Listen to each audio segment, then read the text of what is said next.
बुद्ध का एक शिष्य बुद्ध के साथ 6 वर्षों से था। वो एक दिन महात्मा बुद्ध के पास आया और बुद्ध से कहा, हे बुद्ध, मुझे आपके पास 6 साल हो गए हैं। मेरे बाद कितने शिष्य आए, उन्हें आपने इस बीच किसी एक दिशा में ज्ञान देने के लिए भेजा, लेकिन मुझे अभी तक कहीं नहीं भेजा। क्या मुझे अभी तक बुद्धत्व प्राप्त नहीं हुआ है? बुद्ध मुस्कुराए और बोले, यह तो तुम्हें खुद समझना होगा कि तुम्हें बुद्धत्व प्राप्त हुआ है या नहीं। शिष्य बोला, हे बुद्ध, आपने मुझे इन 6 सालों में जो भी उपदेश दिया, मुझे वो सब याद है। आपकी बताई एक एक बात मुझे याद है। आप मुझसे सवाल भी पूछ सकते हैं, मैं आपको हर प्रश्न का उत्तर देने के लिए सक्षम हूं। आप मुझे एक मौका तो दे, ताकि मैं किसी भी दिशा में जाकर लोगों को आपके ज्ञान के बारे में बता सकूं, जिससे उन्हें भी ज्ञान की प्राप्ति हो। बुद्ध ने कहा, ज्ञान की बातों को याद रखने से कुछ नहीं होता। जब तक आप उसे अपने आचरण में ना लाओ, जब तक आप किसी भी चीज को अपने आचरण में नहीं लाओगे, तब तक आप दूसरों को नहीं कह सकते कि वो उसे अपने आचरण में लेकर आए। शिष्य ने कहा, जो भी हो महात्मा, पर कृपया आप मुझे एक मौका तो दे।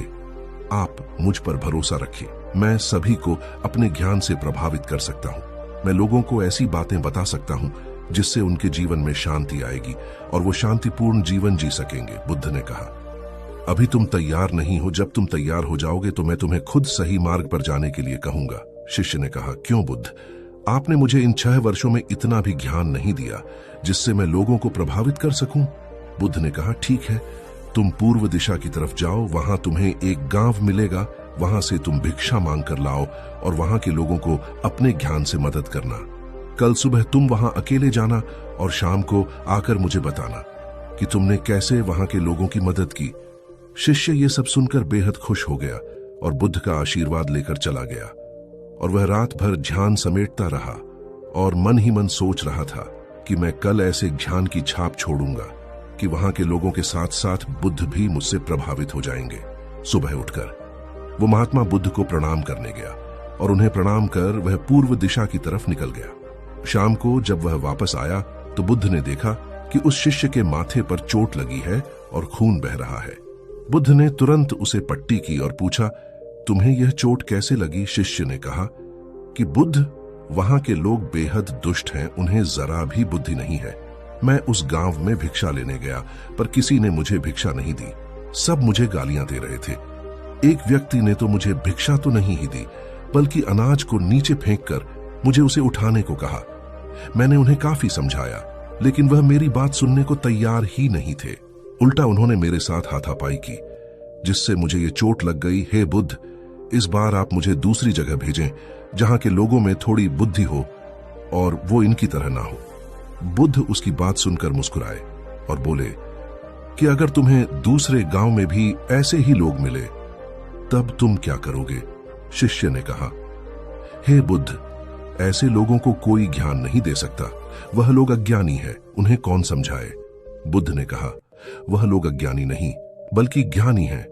उनके पास बहुत बुद्धि है, परंतु उनके पास खुद का ज्ञान है। अब अगर तुम किसी दूसरे के ज्ञान को चोट पहुंचाओगे तो वह क्रोधित तो होंगे ही। तुम्हें ऐसे लोग हर जगह मिलेंगे, तब तुम अपना ज्ञान उन्हें कैसे दोगे? बुद्ध ने शिष्य को कहा कि आज तुम आराम करो, कल शाम को मेरे पास आना। शिष्य बुद्ध को प्रणाम करके चला गया और अगली शाम जब वह वापस बुद्ध के पास आया, तब वहां एक और बुद्ध का शिष्य मौजूद था और उसके हाथ में चोट लगी हुई थी। बुद्ध ने उस शिष्य के हाथ पर चोट देख उस पर पट्टी की और उस शिष्य से पूछा कि तुम्हें यह चोट कैसे लगी? शिष्य ने कहा, हे बुद्ध, आपने पूर्व के एक गांव में मुझे जाने के लिए कहा था, वहीं मुझे यह चोट लगी। बुद्ध ने कहा, वहां तुम्हारे साथ क्या क्या हुआ, तुम मुझे बताओ। शिष्य ने कहा, हे बुद्ध, वहां पर मैंने सबसे भिक्षा मांगी, लेकिन किसी ने मुझे भिक्षा नहीं दी। एक व्यक्ति जिसने भिक्षा दी थी, उसने भी वह मुझे जमीन पर फेंक कर दी और कहा, उसे उठा लो। मैंने चुपचाप उसे उठाकर अपने पात्र में रख लिया और उसे कल्याण का आशीर्वाद दिया। तब उस व्यक्ति ने मुझसे कहा, आप बड़े ही अजीब व्यक्ति हो, मैं आपका अपमान कर रहा हूं और आप मुझे आशीर्वाद दे रहे हैं। मैंने उनसे कहा कि आप एक धनी व्यक्ति हैं, आपने मुझे दान दिया है, इसलिए मैं आपको आशीर्वाद दे रहा हूं। फिर वहां से मैं आगे गया तो कुछ लोगों ने मुझे वहां से जाने के लिए कहा। उन्होंने मुझे कुछ अपशब्द भी कहे और मुझ पर कुछ पत्थर फेंके, जिससे मुझे ये चोट लग गई। और जब मैं वापस आ रहा था तब मैंने एक मां को रोते हुए देखा। वह अपने बीमार बच्चे को लेकर चिंतित थी। मैं तुरंत जंगल से जाकर उसके लिए जड़ी बूटी ले आया, लेकिन वहां के लोग मुझे जड़ी बूटी देने ही नहीं दे रहे थे। फिर मैंने उनसे विनती की कि मुझे उस बच्चे का इलाज करने दें, उसके बाद वो जैसा कहेंगे मैं ठीक वैसा ही करूंगा। फिर जिस व्यक्ति ने मुझे भिक्षा दी थी उसने गांव वालों को समझाया, तब उन्होंने मुझे उस बच्चे को जड़ी बूटी लगाने दी और उसके बाद वह बच्चा ठीक हो गया। फिर गांव वालों ने मुझसे अपने किए गए अभद्र व्यवहार के लिए क्षमा मांगी और मुझे धन्यवाद कहा। फिर मैं वहां से वापस आ गया। हे बुद्ध, आपसे एक विनती है। उस गांव के लोग बहुत भोले भाले और सीधे हैं। क्या मैं रोज उसी गांव में जाकर भिक्षा मांग सकता हूं? ये सभी बात वो पहला शिष्य भी सुन रहा था। उसने यह सब सुनते ही बुद्ध के चरणों में आकर बैठ गया और कहा कि हे बुद्ध, मैं समझ गया हूं कि अभी मैं उस लायक नहीं हुआ कि दूसरों को ज्ञान दे सकूं, इसलिए मुझे क्षमा कीजिए। मैंने आपके साथ हठ किया। बुद्ध ने कहा, हमें बाहर वैसे ही लोग दिखाई देते हैं जैसे हम भीतर से होते हैं। जब तक हम स्वयं को नहीं बदलते तब तक हम किसी को भी नहीं बदल सकते।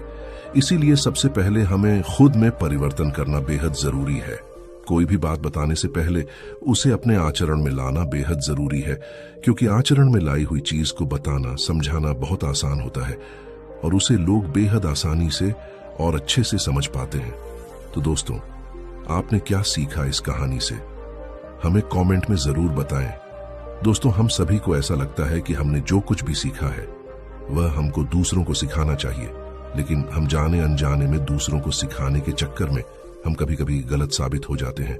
तो इसलिए दोस्तों, अगर आप किसी को भी कोई भी सुझाव देने के लिए जाते हैं, आप कोई भी चीज सिखाने के लिए जाते हैं, तो सबसे पहले आप उस कार्य को संपूर्ण रूप से और सही ढंग से खुद सीख जाएं। और आपको जब यह पक्का प्रमाण मिल जाए कि अब मैं इस कार्य को संपूर्ण रूप से सीख चुका हूं और अब मैं दूसरों को सिखा सकता हूं, तभी आप दूसरों को सिखाने के लिए जाएं। अन्यथा आपके साथ दुर्व्यवहार हो सकता है और आपको क्षति भी पहुंच सकती है। तो दोस्तों, उम्मीद है आपको इस कहानी से कुछ सीखने को मिला होगा। अगर हां, तो इसे लाइक करें और इसे अपने जानने वालों के साथ शेयर करें ताकि उन्हें भी कुछ फायदा हो सके, और चैनल को सब्सक्राइब करके बेल आइकॉन प्रेस कर दें। तो मिलता हूं आपसे अगले वीडियो में। तब तक के लिए नमो बुद्धाय।